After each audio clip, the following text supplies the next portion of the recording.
What is going on, ladies and gentlemen, boys and girls? Welcome back into another video. Today's video is about our newest addition to the realm of the brand new damage champion called Omen.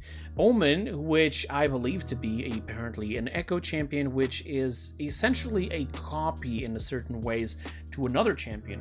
But it just, it has different animations somewhere, different visual, different voice pack, but it essentially has the same physical format. And when it comes to body, some animations, and you'll actually see some things you will be recalling that they look alike with Genos, but essentially, according to some devs, it's not an echo champion. We're gonna go through it, and after that, we're also gonna be talking about some of the balance changes as well, and also the new event pass, which is Sands and Myth 2, and I will be looking and showing you guys some of the gameplay of the skins. Obviously, I will be doing videos for all of these on when the BDS comes out, and if you're wondering when BDS comes out, it should be usually on the weekend, which is what they usually do, so something around like day 28 or maybe 29. We'll get to see that, but as soon as I publish videos about it, you can tell for sure that yes, I am indeed already certain the BDS is up and I'm getting cold, gameplays and information showing stuff for you guys. So there you go. All right, so watch out for that. Follow, subscribe to the channel. That was chat there just for a second because I'm recording this live and I wanted them to be able to say something in there, say like hi mom, I'm on YouTube. Very cringe. I know. All right, so let's get into this. So this is Omen, as you can see here. He does resemble a little bit like Genos, but with an abyssal skin. And you have here some of the lore, but just to sum it up, this is a character that apparently also went up into a mountain similar to Genos, but a different mountain, which seemed to be a volcano. Once he got up there, he still asked for the aid of the gods, and the gods said nothing to him, which apparently he deserved the help for his family for some reason. I don't know who claimed that, but because they didn't get that, he got upset. He jumped into the volcano, and I'm actually close enough to die. Nyx showed up and then just gave him powers, and now he worships Nyx and works for her and under her name. So there you go. Now that is that for the lore. What other information do we have about this champion? First of all, he's a damage. Obviously, I already said that. He has 2,200 HP at base, and if we pull this further a little bit, we'll have some of the abilities. So let me break down the abilities really fast for you in the most simple possible way. His weapon is a shotgun. If you hold the fire button, it makes it shoot faster and closer together. The pellets will actually become almost like a machine gun instead of a shotgun. And it takes a couple seconds just to get started, but you just have to hold your button of fire. Then your right click is actually a pull of poison. That once you place it, it will start damaging people and it will start to expend. Then the Q will be a similar to grab the void grip of Genos, but instead of just holding them there, you actually grab them and then toss them back and pulse them all the way to the back. Obviously also deals damage. Then finally his dash, which is his movement ability, which is Dark Stride. He dashes in the direction that you are moving to, not where you're looking at, but where you're moving to. You could go back and it will leave spikes behind that will deal damage. Finally, his ultimate creates a little blinding pillar on a location. He has some DR and some less mobility while he's channeling it because it's similar to Corvus's ultimate placement, or at least that's what I understood. And then after that blinding pillar of light, for 6 seconds, after 1.8 seconds of channeling, for 6 seconds, you will deal massive, insane amount of damage. 666 damage per tick, and you can do a total of 40 ticks during the entire ultimate, dealing to almost 30,000 damage from start to end if you have no DR or no other thing that can save you. And this is by 6 seconds, like an entire pool of damage. It's insane. All right, and while I was recording the video, I actually got called out by somebody in chat that I was saying something very wrong, and that is indeed correct. The weapon does not actually shoot faster like a machine gun. It actually shoots a little bit slower, but the spread is a lot smaller, meaning that it actually is like a pulse rifle. Either way, we'll get into that in just a second once I'll show you gameplay of how it actually works and all of the different abilities and so on. Okay, so let's get right into it. If I just go here and not actually change my scene, sorry about that. All right, let's pull this here into the gameplay here. They actually showed us the gameplay of even the weapon, which is what I'm talking about. So here's the first person view of Omen, and the weapon, not a fan. I'm not gonna lie, it's a little bit weird in my opinion, but it's supposed to be similar to something like either Seven's weapon or Genos' weapon.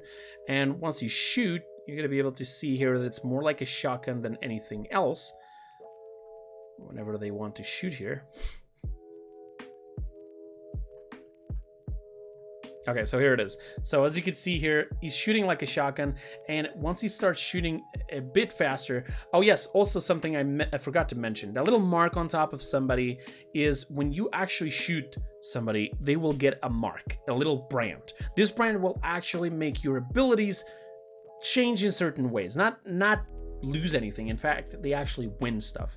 The circle of poison, for example, will actually slow you down for 30% if you have one of those marks. If you grab somebody with the mark, they will suffer like fire damage and more damage from the ability itself. So it's nothing to worry about, nothing to really pay attention to, but it's just something that, you know, makes your entire gameplay a little bit better if you actually shoot them first before going in with the abilities. So now here, we're going to be seeing him actually shooting a little bit faster, and the spread should be closer. As you can see there, he's starting to go closer, but it shoots a bit slower. You can almost tell the difference, but there you go. This is how it actually looks like, a little pulse rifle that shoots a little bit slower. It's like binary star Genos in a way. So that is that for the weapon in the little passive that it has. Let's take a look into his poisoned circle. So you place it like a totem or the swarm of Lilith almost, and it starts to expand. This is something I forgot to mention before. It does damage, obviously, and you can check numbers later on either on the patch notes or wiki. Maybe even in the game, you can check out the numbers that are on the, you know, the ability descriptions and so on. So if you are already in PDS and you're looking what are the numbers specifically, I'm not really going to mention them because they could be changed at any time, especially because some of them are absolutely insane. So here we see him placing the circle and how it starts to spread and actually do damage. So the person that had the mark there was being slowed by the circle. That's the extra effect if you have the mark. Now the duration of the mark on people, I do not know. We did get to see that it lasts something between like maybe 5 to 8 seconds or so, and it could just disappear. But there's multiple different ways of applying this mark. Okay, you can mark people. You see their little arrows here is being slowed.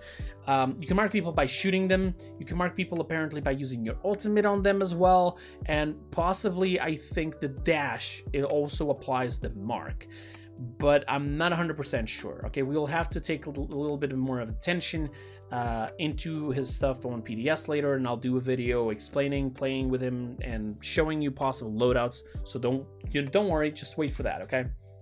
Now let's take a look into his grab, where he grabs people and tosses them away. There you go. It's like 1 second, and then you just toss people away in the direction that you are apparently not in. I think that's how it works. So like you will toss it on the opposite direction of where your body is standing, because you can grab somebody and just still look away. You're not locked into looking into that enemy.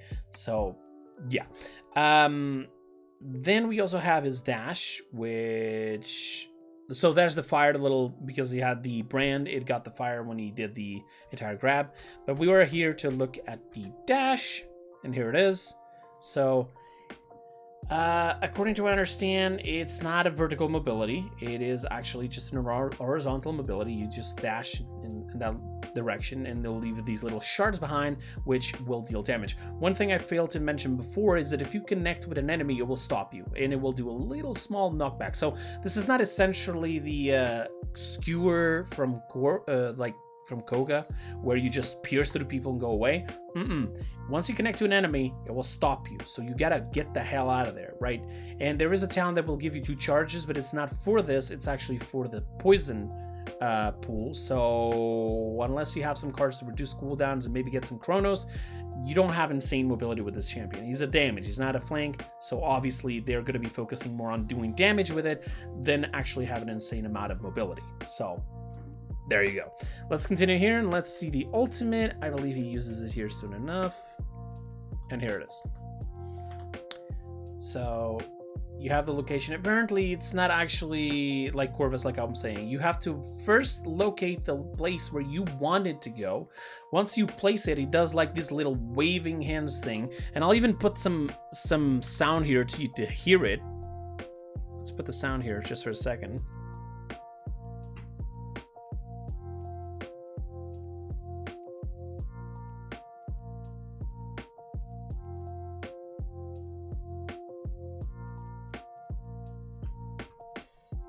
Yeah, that does an insane amount of damage. And he says, step into the dark and die. So we've seen already multiple different things here that we see Genos do, like the grab, the reload, if you didn't notice yet. The weapon is can become like the binary star Genos, essentially. The ultimate, he says the voice line is very similar as well. So yeah. There's a lot of similarities between this champion and Genos, but that is actually intentional. Once they started to do this champion, they kind of wanted to go for the Echo champion route, right? But apparently they decided to not do so. I don't know where they decided that. I don't, because like the cards are all the same. The abilities have a lot of similarities. His story is literally connected to Genos, and this champion got released on, guess what? The birthday date of Genos. That's right. Like, I'm not even joking anymore. Okay, like if this isn't a goddamn Echo champion, then I don't know what is. Okay, so let's continue here. They show us here the abilities, what I was talking about. Doesn't really matter where you spoke about everything. The ultimate, again, you have 1.8 seconds to get the hell out of there, right? Before it actually triggers and does an insane amount of damage. It does close to 26,000 damage in total. So no champion in this game will survive. Unless you have like maybe some abilities of, I don't know, like if you want to stand in there, or if you're locked in like a little room and you have to stand in there, I don't think there's a single champion in this game that can survive it. That's all I'm gonna say. Here you even see the amount of damage it does. Like, you just standing there for a second. It does blind you from standing aside. Like, look at that. You just tapped it and just took all that damage. That's insane. Put that on point, maybe a dash, maybe a circle. This guy's gonna be huge when it comes to controlling areas. But he doesn't feel quite like Dredge. Dredge feels very disgusting when it comes to controlling areas. This champion does not. So that's okay. So let's take a look into the talents. The first talent essentially increases the grab from 1 second to 5 seconds and actually reveals people now.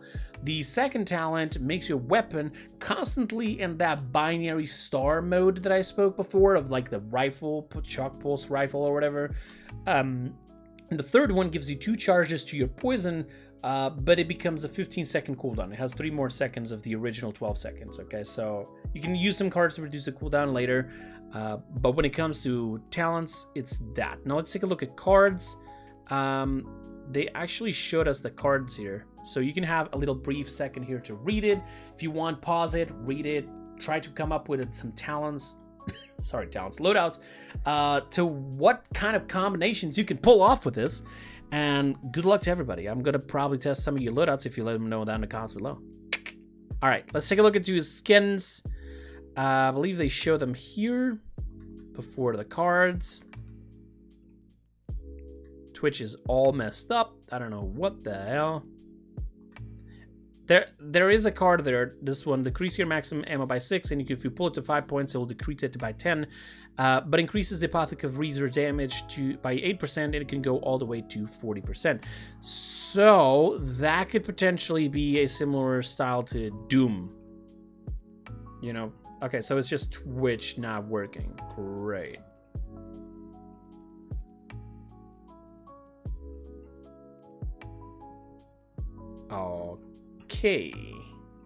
Okay, I think we fixed it. Let's go back into it. So here's the first recolor, which is an exclusive. Both skins are exclusive. Apparently you can just get them now without having any issues. I'm imagining by gold. This one is like red and gray, little touches of green here in a while. Okay, and I'm just back. I had to check something out. Apparently, I didn't notice this.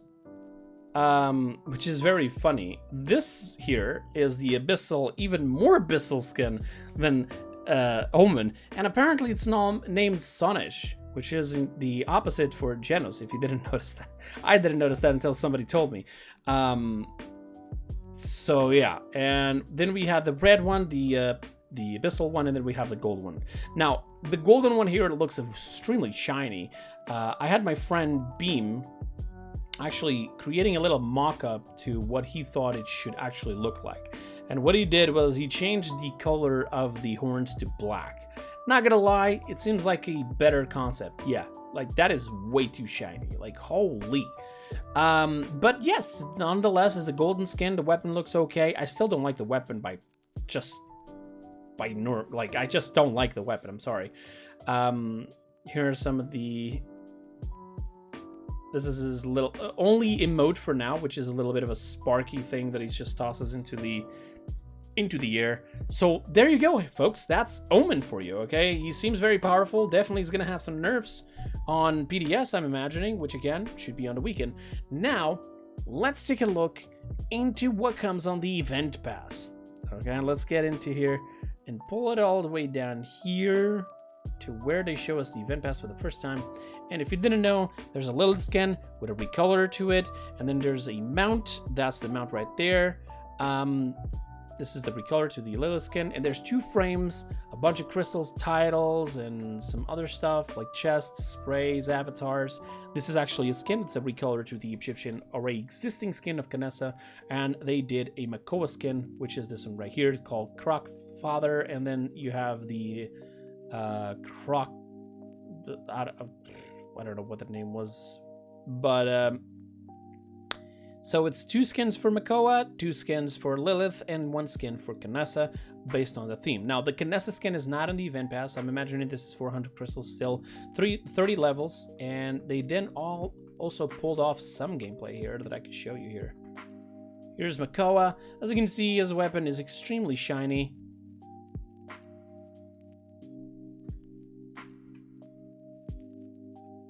Extremely shiny. His tail is also very massive for some reason. His weapon looks like a vase, one of those Egyptian vases, but the chain.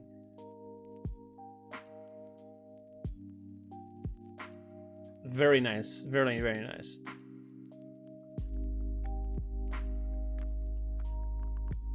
That's the weapon, the projectiles, and some of the sound. If you can hear it.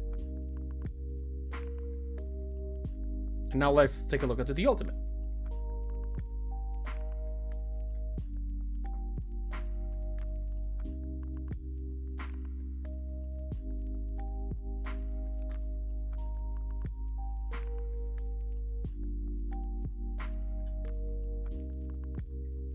Okay, and here I think they show the third person. I think they also show the shield. I don't remember correct. They did show the shield, but I'm just not finding it. It's pretty cool actually. It has some like symbols on the shell. It has some crazy good effects on it as well. And he does like these red waves from his body down to the floor while he's wiggling his tail. There it is. So yeah.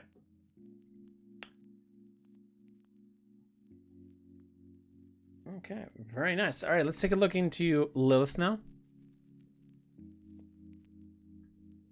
Oh, also, this is something they also announced in the middle of the showcase. Apparently, they have updated some bios for some champions, meaning that there is some new lore to explore, and I'm definitely going to be taking a look into that. If I find anything regarding the lore that it might be new or that can prove something that we already suspected before, but we're just not sure anymore, then I will definitely be doing videos about that, and I might actually do a video just talking about which champions had their bios updated. Okay, so watch out for that in the future. Now let's take a look into Lilith. Okay, so if you didn't notice there at the start, they apparently made blood in red now, because we need to know the color of blood. No, I'm joking. There you go, the Lilith skin. I think this is the recolor, if I don't remember correctly.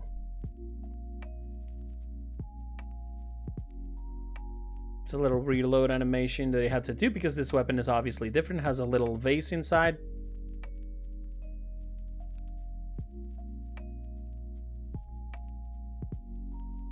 Think, did it block? It's right there, blood in red. There you go.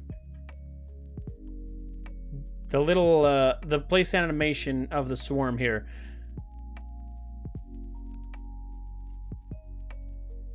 There's apparently, according to what Cryptech just said right here, there will be another cat mount similar to the one in the event pass, but it will be direct purchase, so watch out for that. There's an Evil Mojo sign, Ziggs there, and what seems to be Dumba's snake. These are the 3 hieroglyphs or symbols that they used for it. Very nice, I only noticed this now. Then it has all these little bugs around the circle with the blue fire. Here's when you jump and slam, and here's the mark on enemies.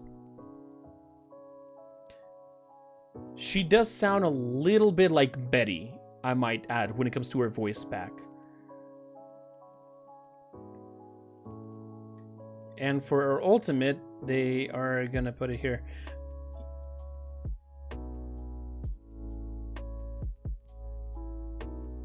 Scarab the Beatles, yes.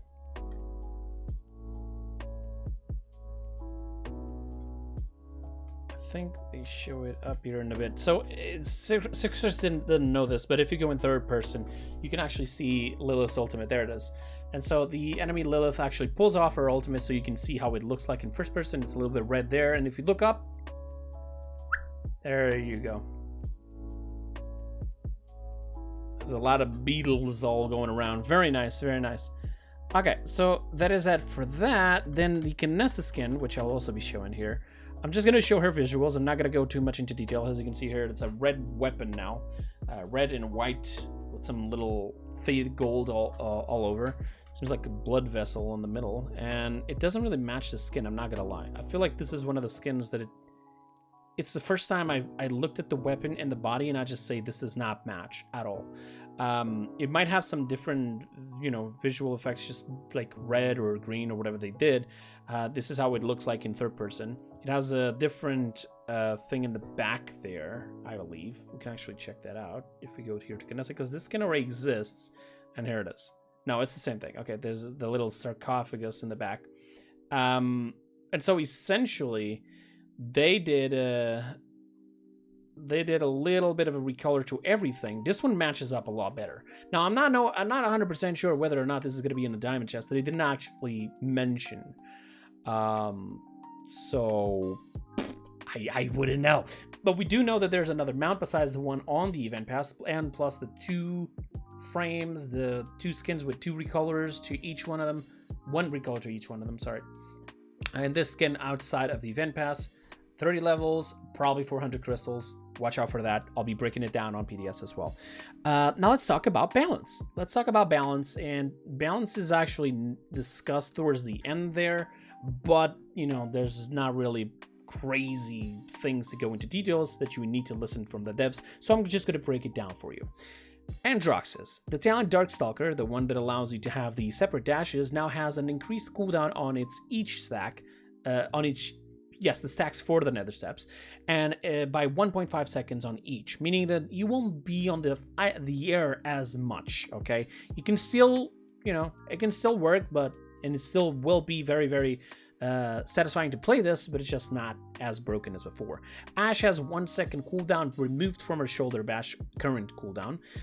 Betty La Bomba no longer applies knockbacks with hails of bombs, and if you didn't know about this, the little thing that shoots bombs into the sky, little roulette that she tosses, it applied a little bit of knockback. So if you're dashing with a champion like a Maeve or an Eevee going around with her flight, actually the Eevee I don't think it works, but for example, Ivatu or Evora doing Divine, as soon as you get hit by that knockback, you would have essentially lost all air control, right? Because knockbacks do that. And it's similar to why they removed the knockback from Drogoz on the main weapon of Lilith, because it would make Drogoz fall to the floor if he got hit by it. They also nerfed by half, essentially, the extra damage, the Fury Disposition, the little tick damage talent that she has by half. Caspian, they took away 2 seconds from the cooldown of his dash, which is Deadly Momentum, remembering that both his dashes are on separate cooldowns, which means you can use both dashes immediately, and then they will come back immediately as well at the same time, because they are each one of them already going in cooldown separately. Okay, this is a feature that only works on Grok with totems. I specifically created it for him, and somehow they decided to put it on his Deadly Momentum. Don't ask why. Corvus got puffed on his heals. So he does a little bit more healing, 100 there, and 5% on the both the bonus for the people who was being healed with the mark and people who are being healed from far away, not directly. Still with the mark, but just not being directly. Okay, you heal somebody else, and the person with the mark will be healed like this. So yeah, and it's like 5% extra. Dredge no longer does self-damage with the main weapon. I'm doing a little pause because I still don't think anyone asked for this. Let's continue. Anara got nerfed, a little extra second on cooldown and on her Earthen Guard. Io got 2 seconds shaved off of her cooldown for a Lunar Leap, which means you can use your Lunar Leap a lot more consistently. Obviously, some people have been asking for them to actually just make the cooldown go on cooldown as soon as you jump. But due to the fact that she has a card that allows her to have no gravity while shooting, I believe that that's the idea why they're not really looking into that, right? Because then you could just be in the sky for how long you want, and then just do another jump and just continue to abuse this, and you'd be flying infinitely. Moonlight, the passive regeneration of Moonlight has been buffed by 30%. Lex Discovery Talent has been nerfed, so the damage boosters will no longer be 25%, it will be 15%. Moldamba's base health has been buffed by 100. Nyx, they fixed an issue where there was apparently the extra duration being applied with the cripple with the card Show of Force. And they also nerfed down her Royal Presence, meaning that it has 2 extra seconds to wait for the next Royal Presence cooldown. Terminus now moves 5 faster. I don't know what this is, if it's like units per second or something. I don't know. I'm imagining it's like units per minute. I really don't know. The base speed is now 350 instead of 345. Okay, so he's a bit faster. You might not even notice it, how small it is. Vora, which I think it's one of the champions that got the biggest changes, still don't ask why. They decreased the cooldown of Obliteration by 1 second, and they increased the damage done by Obliteration by 100, which means with the stacks you can get another 300 on top and do like 900 damage instead of 800 damage. And they also buffed the duration of the silence from Definite Silence Talent from 1.65 to 2.5 seconds. Yagarath Form Swap has been nerfed, buffed, shaved off the cooldown by half almost, meaning that you take 1 second from each form to just go in ball and go back in standing form. So there you go. That's it. There you go. That's all there is right now for balance changes. If you are wondering why am I not showing like more visual skins, prices of chests and stuff like that, they don't usually do that anymore with the new patch notes. These are, for example, the PDS notes, as you can see there, which means these are just the notes that we need to based on when going onto PDS to test stuff out, right? The rest, once it's fully done, once the PDS has been closed for good until next patch, and the patch is already locked in to go into their live servers, then that's when they finally put the final notes, the final patch notes with everything, including skins for the event pass, little sprays, little extra information, everything, dev commentary, and so on. So there you go, ladies and gentlemen. That's pretty much it for that. As you can see, it wasn't even a very long video. My videos have sometimes between 20 to 30 minutes, and I've done a 28-minute with everything you needed to know on this patch: the champion, the balance changes, and the new event pass, all in there. All right, so tell me down in the comments below, what do you think about this champion? Do you think it's going to be overpowered, or just actually just can only be seen after being played? Do you like the idea of echo champions as well? That's a question I want to ask everybody, both on my chat and the YouTube comments below the video. So yeah, go at it, just spam my YouTube comments and I'll answer as much as possible, or at least I'll read it and check out the information you're sharing with me, and also try to come up with a new loadout for Omen, okay? Like there, I showed you the pictures, the cards of Omen, which you can then, again, take a look into and show it off and take a print out of it, so you can then, create your little loadouts there and try to come up with it. Some cards might not work like in a 1/1 basis. On each point you put in, it will essentially give you another point. It might not work like that, essentially. But, you can give it a try. And one final thing that I almost forgot to say, I apparently noticed that once they were loading into custom matches, the titles, their titles, for example, the Evil Mojo title had a different color. So we might have titles with different colors. That could be cool. I don't know if that's only for the Evil Mojo title, which is supposedly for being for the devs, or if it's actually just in general, you know, might, like, depending on rarity or something. But that would actually be very cool, although obviously, you know, colorblind people will have some problems. And yeah, there you go, ladies and gentlemen. Final comment, Trials of the Realm, not coming back. That's unfortunate, but they say they are going to be working on it to bring it back as soon as possible. So there you go, that's pretty much it. Thank you so much for watching. Don't forget about the things I asked you to go in the comments below and tell me. And I'll be waiting for all those comments. Thank you so much for watching. I'll see you guys next time. And until then, have a wonderful time. Bye-bye.